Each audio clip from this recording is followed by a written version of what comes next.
ओम शांति। आज दिनांक 24 जुलाई 2022। बाप दादा ने अव्यक्त वाणी के रिवाइज कोर्स में 18 दिसंबर 1991 को हम बच्चों को जो शिक्षाएं दी उनका मनन करेंगे। बाप दादा कहते हर कर्म में ऑनेस्टी अर्थात ईमानदारी का प्रयोग करना ही तपस्या है।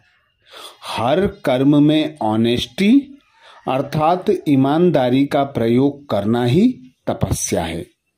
तो हर कर्म, हर संकल्प, हर बोल, अपना तन मन धन सब कुछ श्रीमत प्रमाण यूज करना, बाप दादा कहते यही ऑनेस्टी है।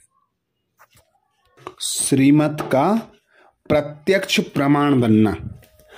हर बोल चलन रहन सहन कर्म संकल्प समय सब कुछ श्रीमत प्रमाण यूज करना तपस्या है। तो आज बाप दादा अपने सर्व तपस्वी कुमार और कुमारों की तपस्या में विशेष निशानियां देख रहे हैं। तपस्वी आत्मा की विशेषताएं बाप दादा कहते पहले भी सुनाई थी, आज फिर सुनाते हैं। आज और विशेषताओं में बाप दादा कहते तपस्वी आत्मा अर्थात सदा ऑनेस्ट आत्मा। ऑनेस्टी ही तपस्वी की विशेषता है। ऑनेस्ट आत्मा अर्थात हर कर्म में, हर बोल में, हर संकल्प में श्रीमत प्रमाण चलने में ऑनेस्ट होगी।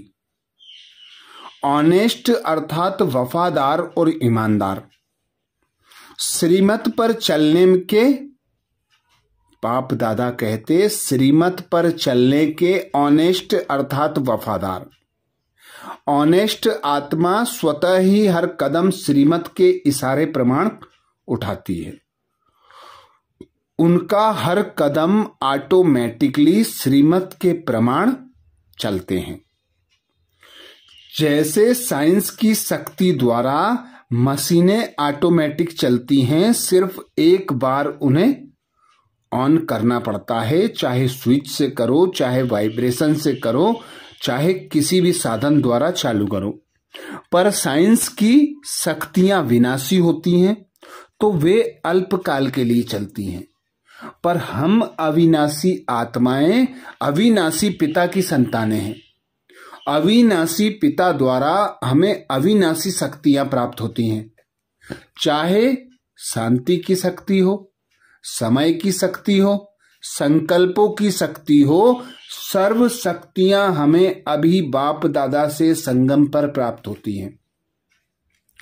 तो शक्तियों का प्रयोग कर अपने खजानों को अखुट 21 जन्मों तक बढ़ाने के लिए बाप दादा सुबह से लेकर रात तक की हम बच्चों को श्रीमत प्रदान करते। बाप दादा कहते यह जो ब्राह्मण जन्म मिला, इस जन्म में दिव्य बुद्धि मिली। इसी दिव्य बुद्धि में बाप दादा द्वारा श्रीमत भरी गई है। तो ऐसे श्रीमत को कदम कदम फॉलो करना, यही ऑनेस्ट अर्थात वफादार अर्थात ईमानदार आत्मा है। तो एक भी कर्म, एक भी संकल्प, एक भी बोल श्रीमत प्रमाण हो। क्योंकि जो जितना श्रीमत को फॉलो करते हैं उसका प्रत्यक्ष प्रमाण बनते हैं। वे बच्चे लक्ष्य को स्मृति में रखते हैं, स्व की स्मृति में रहते हैं। पिता की स्मृति होने के कारण श्रीमत भी सदा साथ होती है, स्मृति में होती है। तो उनका जीवन स्वतः और सहज श्रीमत प्रमाण ऑटोमेटिक चलता है। पर कुछ बच्चे ऐसे देखे जो श्रीमत में मनमत और परमत मिक्स कर लेते हैं। तो बाप दादा ने कहा ऐसे बच्चे जो सीधा रास्ता है बाप के पास आने का, राजाई प्राप्त करने का, खजानों को बढ़ाने का, वे बच्चे उस रास्ते से भटक जाते हैं और कई समय शक्तियां वेस्ट कर देते हैं। इस वेस्ट को बाबा कहते यह भी बच्चों को नंबर 2 बना देता है। तो नंबर 1 जो आत्माएं हैं वे तो सहज और स्वतः श्रीमत प्रमाण हर कलम, हर संकल्प, हर बोल, हर समय सफल करती हैं। वे नंबर 1 आत्माएं हैं। जो श्रीमत में मनमत परमत मिक्स करती हैं, लक्ष्य से भटकती हैं, आना वही है क्योंकि लक्ष्य एक ही है, पर जो समय शक्ति वेस्ट चली गई, इस कारण उनका नंबर 2 हो जाता है। उन्हें थकन भी महसूस होती है, समय भी वेस्ट गया, शक्तियां भी वेस्ट गई, श्वास भी गवाया और नंबर 2 हो गए। तो बाप दादा कहते सिर्फ इसमें नहीं खुश हो जाना कि हम तो चल रहे हैं, लेकिन अपनी चाल और गति को भी चेक करते रहना।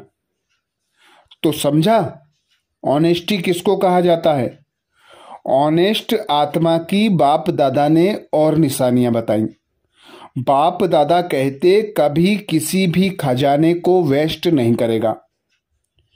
स्थूल धन हो, कोई भी खजाना हो, हर खजाने को श्रीमत प्रमाण यूज करेगा, कम खर्च वाला नसीन बनकर कम खर्चे में प्राप्ति ज्यादा करेगा।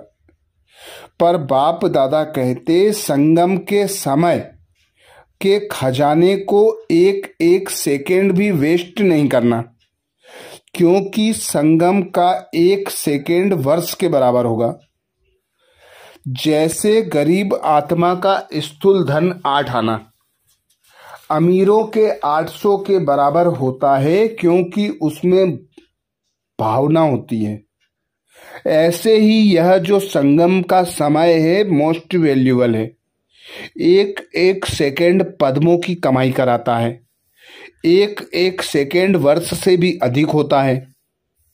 तो एक भी खजाने को संगम युग पर वेस्ट गवाया मतलब कई वर्ष गवा दिए, कई खजाने गवा दिए, क्योंकि एक एक खजाना पद्मों की प्राप्ति कराता है। अखुट 21 जन्मों के लिए जमा करना होता है। तो संगम के मोस्ट वैल्यूएबल समय को भी ध्यान रखेंगे। जो ऑनेस्ट होता है वह सिर्फ धन को प्राप्त कर रखता नहीं है, यूज करता है। बाप दादा ने पहले भी बताया, यूज करना अर्थात बढ़ाना, भरपूर होना, संपन्न होना, समर्थ बनना। तो कोई भी खजाना वेस्ट नहीं करना, प्रॉफिट करना, प्रॉफिट के लिए यूज करना। इसीलिए बाप दादा कहते योगी बनो, प्रयोगी बनो और प्रगति करो। तो जो आत्मा प्रगति करती हैं वे प्रयोगी होती हैं, और प्रयोगी जो होती हैं वे योगी होती हैं। क्योंकि बाप दादा से जो खजाने प्राप्त हुए हैं उन खजानों को आप यूज करते हैं, तो बाप दादा भी स्मृति में होते हैं। स्व की स्मृति होना, लक्ष्य की स्मृति होना, प्राप्तियों की स्मृति होना, यही बाप दादा की स्मृति है। तो जो बच्चे प्रगति करते हैं वे योगी प्रयोगी होते हैं। हर खजाने का प्रयोग कर उसे बढ़ाना, सफल करना, यही बाबा कहते श्रीमत प्रमाण चलने वाली ऑनेस्ट, वफादार, ईमानदार आत्माएं हैं।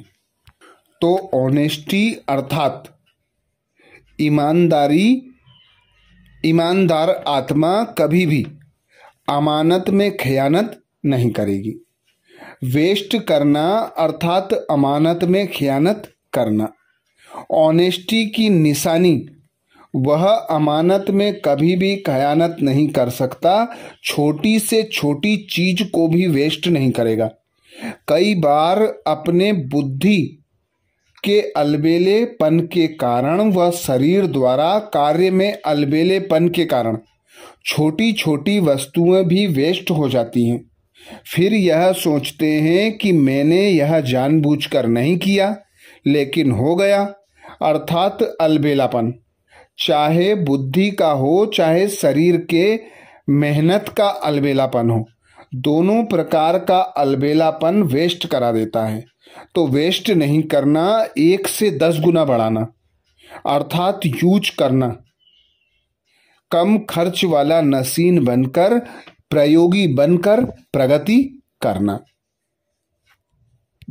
कई आत्माएं ऐसे अपने अंदर समझती भी हैं कि ना आगे बढ़ रहे हैं ना पीछे हट रहे हैं, जैसे हैं वैसे ही हैं। और कई तो कहते हैं कि शुरू में अच्छे थे, बहुत नशा था, अभी नशा कम हो गया है। तो बाप दादा कहते चेक करो, प्रगति की या क्या किया, योगी बने या प्रयोगी बने, क्या किया। तो चेक करना है, कमी कमजोरियों को चेक करना है। यही बाप दादा कहते तपस्वी ऑनेस्टी आत्मा है। तो बाप दादा ने यह अटेंशन खिंचवाया कि जो आत्माएं ऑनेस्ट होती हैं, ईमानदार वफादार होती हैं, उसके ऊपर बाप का, परिवार का, दिल का प्यार और विश्वास होता है। विश्वास के कारण फुल अधिकार प्राप्त कर लेती हैं। ऑनेस्ट आत्मा को स्वतः ही बाप का व परिवार का प्यार अनुभव होता है। बड़ों का चाहे छोटों का, चाहे समान वालों का विश्वास अनुभव होगा। तो सदा यही चेक करना कि स्वयं को चलाना नहीं है, विश्वास पात्र बनना है। विश्वास पात्र बनकर सर्व खजाने का अधिकारी बनना है, अर्थात पूरे पूरे वर्षे का अधिकार प्राप्त करना है। क्योंकि बाप दादा कहते अगर सब प्रकार की ऑनेस्टी है तो ऑनेस्टी अविश्वास वाले को आज नहीं तो कल विश्वास में ला ही लेगी। जैसे कहावत है, सत्य की नाव डूबती नहीं लेकिन डगमग होती है। तो विश्वास की नाव सत्यता है, ऑनेस्टी है तो डगमग होगी लेकिन कभी डूबेगी नहीं। अविश्वास का पात्र बनना अर्थात डूबेगी नहीं लेकिन सत्यता की हिम्मत से विश्वास पात्र बन जाएंगे। तो इसीलिए बाप दादा कहते सत्य को सिद्ध नहीं करना पड़ता, सत्य में स्वतः ही सिद्ध होने की शक्ति होती है। आपको तो बस सिद्धि स्वरूप अर्थात सत्यता की अथॉरिटी बनना है। तो बाप दादा आज दादी जी के लिए विशेष संदेश में बोले, बाप की सृष्टि में भी आप और दृष्टि में भी आप अपनी सखी जनक को याद प्यार भेजो। यही कहना कि शरीर और सेवा दोनों को संभालने का बैलेंस रखें, अटेंशन रखना, क्योंकि आगे भी समय नाजुक और होने वाला है। शरीर नाजुक होते जाएंगे और सेवा अधिक बढ़ती जाएगी। अभी शरीर से बहुत काम लेना है। आज बाप दादा ने वरदान दिया, मेरे को समाप्त कर पुरानी दुनिया से मरने वाले निर्भय व ट्रस्टी भाव। मेरे को समाप्त कर पुरानी दुनिया से मरने वाले निर्भय और ट्रस्टी भाव। तो बाप दादा ने जन्म लेते ही हमें निर्भय बना दिया, क्योंकि पुरानी देह से मर गए, पुरानी दुनिया से मर गए, पुराने संस्कार स्वभाव से मर गए, जिम्मेवारियों से मर गए। तो बाप दादा कहते तुम तो निर्भय आत्मा हो, ट्रस्टी हो, हर कर्म ट्रस्टी होकर करती हो, कुछ में भी लगाव ना हो, सदा निर्भय हो, सदा ट्रस्टी हो, क्योंकि मैं के शब्द से दूर हो। मैं करना अर्थात बिल्ली बना देना, मैं मेरा करना अर्थात जिम्मेवारियों के तले, बोझ तले दबा देना। तो सदा मैं के शब्द को एक बाप तेरे में बदल दो। तो जब हम मेरा को तेरा में बदल देते हैं तो हल्के फरिश्ता बेफिक्र बादशाह बन जाते हैं। बाप दादा कहते लोग मरने से डरते हैं और आप तो पहले से ही मरे हुए हो। नई दुनिया में जीते हो, पुरानी दुनिया से मरे हुए हो, तो मरे हुए को मरने से क्या डरना। वे तो स्वतः निर्भय होंगे। लेकिन यदि कोई भी मेरा मेरा होगा तो माया बिल्ली म्याऊं म्याऊं करेगी। लोगों को मरने का, चीजों का, परिवार का फिक्र होता है। आप ट्रस्टी हो। यह शरीर भी मेरा नहीं, इसलिए न्यारे और निर्भय और न्यारे हो। जरा भी किसी में लगाव नहीं है तो आप स्वतः और सहज निर्भय और ट्रस्टी हो। स्लोगन में बाप दादा कहते अपनी दिल को ऐसा विशाल बनाओ जो स्वप्न में भी हद के संस्कार इमर्ज ना हो। अपनी दिल को ऐसा विशाल बनाओ जो स्वप्न में भी पुराने संस्कार अर्थात हद के संस्कार इमर्ज ना हो। बेहद का बाप हमें बेहद का वर्षा प्रदान करता है, हमें बेहद की बुद्धि प्रदान करता है। हमारे जो स्वभाव संस्कार बेहद के बना देता है। तो हद से निकलकर हमारी बुद्धि, हमारा दिल विशाल बन जाता है। तो स्वतः है पुराने स्वभाव संस्कार से हम मरकर बेहद में आ जाते हैं। तो हद के कोई भी स्वभाव संस्कार इमर्ज ना हो, इसलिए बाप दादा श्रीमत देते विशाल दिल बनो, विशाल बुद्धि बनो कि हद के संस्कार इमर्ज ना हो। अच्छा, ओम शांति।